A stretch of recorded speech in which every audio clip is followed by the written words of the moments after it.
annonce déjà des résultats rassurants pour l'avenir et pour permettre de prouver que nous pourrons relever nos objectifs de 10 gigawatts pour 2020 et de 300 gigawatts pour 2030. Il nous souviendra que lors du Conseil sénatorial qui s'est tenu le 10 février 2019, nous avons adopté le programme de travail et la stratégie pour la période 2019-2020, afin de rattraper le retard accumulé pour les différentes périodes intermédiaires et respecter la gouvernance, ce en mettant en place le comité technique intérimaire. Depuis cette date, il me plaît de constater que l'UDI et le comité technique intérimaire ont travaillé inlassablement et avec efficacité, car le conseil d'administration extérieure de Conakry, le dit comité technique intermédiaire, a présenté un ensemble de recommandations au Conseil qui ont toutes été adoptées et soumis 104 projets, une puissance totale de 2 gigawatts 900 qui ont également été adoptés par notre Conseil, s'ajoutant aux 2 gigawatts 29 adoptés en 2017, ce qui nous permet d'afficher aujourd'hui 5,2 gigawatts. Maintenant, la dynamique engagée par le comité technique s'est réunie à plusieurs reprises depuis juin à Abidjan et à Bruxelles. Ce, pour analyser les nouveaux projets du continent, mais également, sur mes instructions, rencontrer le secrétaire exécutif de l'ABN et son équipe pour le projet FUMI en particulier et les perspectives de l'ABN en général. Bref, 3 mois après Conakry, de nouveaux projets vont nous être soumis pour adoption, permettant de se rapprocher peut-être d'atteindre l'objectif 2020 dès 2019. De nouvelles recommandations seront portées. Je suis également persuadé que les points focaux régionaux ont présenté des projets de leurs sous-régions respectives au comité technique afin qu'ils puissent être labellisés. Tout ceci permettant à l'ARI d'être toujours plus efficient dans son engagement. Cher administrateur, aujourd'hui c'est indéniable, l'Afrique a de plus grands gigantesques potentiels d'énergie renouvelable, toutes filières confondues. Elle enferme suffisamment de projets en souffrance, dont les réalisations ne nécessitent souvent que peu d'efforts si une coordination inclusive continentale s'inscrit pour espérer enfin les voir se réaliser.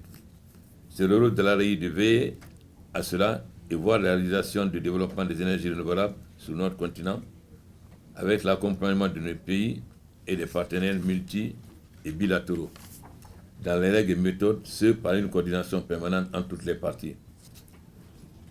Le premier objectif de l'ARI est de 10 gigawatts pour 2020. Pour réussir cela, vous comprendrez que l'ARI n'a pas pour rôle d'inventer ou de créer de nouveaux projets unilatéralement, mais de travailler de concert avec nos pays afin d'organiser tant dans les régions que les pays pour être toujours plus efficaces dans la réalisation des projets potentiels en énergie renouvelable, en veillant à ce que les intérêts de tous en soient respectés et de notre continent en particulier. Je suis convaincu, à la lecture des éléments qui nous ont été transmis pour ce conseil, que nous attendons de 10 gigawatts avant la fin de 2020. Ainsi, nous pourrons envisager la phase 2 d'AREA, c'est-à-dire 2030. Fort de cette réussite, l'objectif de 300 gigawatts pour 2030 sera abordé en toute sérénité, car notre initiative sur les énergies renouvelables prouve à tous que lorsque l'Afrique parle d'une seule voix, nous enseignons les objectifs que nous nous fixons pour l'intérêt de nos populations, et ce, dans le respect des règles et procédures. C'est l'administrateur, nous le savons tous. La réussite de l'ARI répondra à plusieurs défis que doit relever notre continent. En effet, l'énergie permettra à notre continent de s'inscrire dans une dynamique positive pour les jeunes et les femmes, apportant emploi et stabilité, nous permettant de transformer ce que nous produisons et nous consommons, mais également ce que nous apportons, c'est-à-dire nos ressources naturelles. Il est à noter que certains pays en Afrique, et particulièrement en Afrique du Nord, ont déjà atteint cet objectif, mais nous devons tous y parvenir.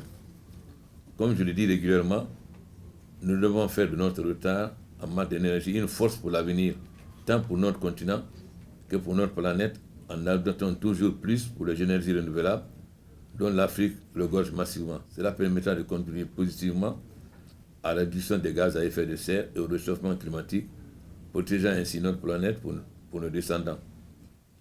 Chers administrateurs, Mesdames et Messieurs, l'ARI est une initiative politique pour l'Afrique, initiée par les chefs d'État africains pour le continent.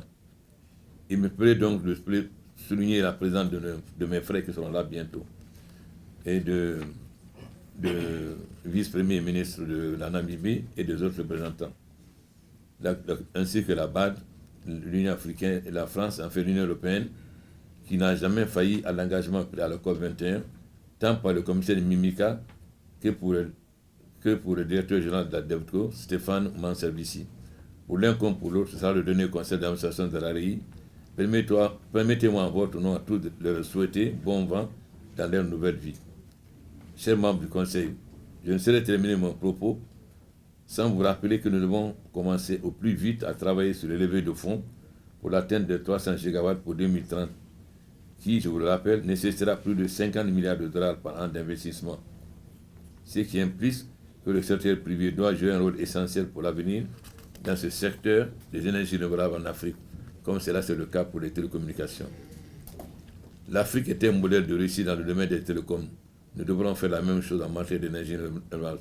Sur ce, je vous propose d'ouvrir ce 10e conseil d'administration. Je vous remercie.